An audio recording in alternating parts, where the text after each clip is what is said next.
हेर्नुस् कति सानो कराई, कति थोरै दुध, कति सानो पुन्यु पेडा।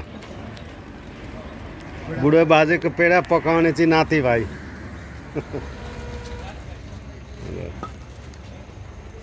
अब यो अहिलेदेखि अहिले 8 बज्यो। अब पकाउँदा पकाउँदा कति बज्छ भाइ? 12 बज्छ? 2 बज्छ अरे ल। 8 बजेदेखि 2 बजेसम्म हेर्नु त कति दाउरा लाग्छ, कसरी हुन्छ। यो त विशेष स्थानीय परिकार पेडा। यसरी हाइवे छ, यही गाडीहरूले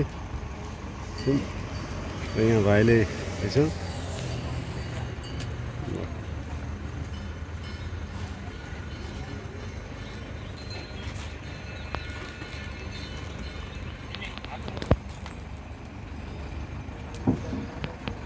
दुधको ट्याङ्की, दुध ल्याउने, जम्मा गरेर यसरी पकाउने चलाइरहेको छ भाइले। ल हेर्नु दुध उम्लेको हेर्नुहोस्, फर्स्ट टाइम इन यत्रो कम्तीमा यति धेरै दुध उम्लेको फर्स्ट टाइम हेर्दै हुनुहुन्छ। सानो भाइले बनाइरहेको छ।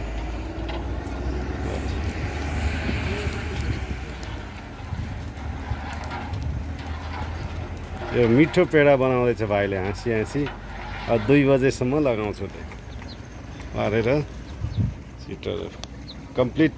यो अर्ग्यानिक गाउँले परिवेशमा पर बाख्रा चरिराखेको छ।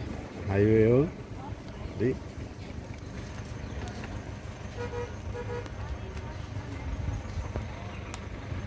गाडीहरू जान्छ नि यहाँबाट विविध ठाउँमा।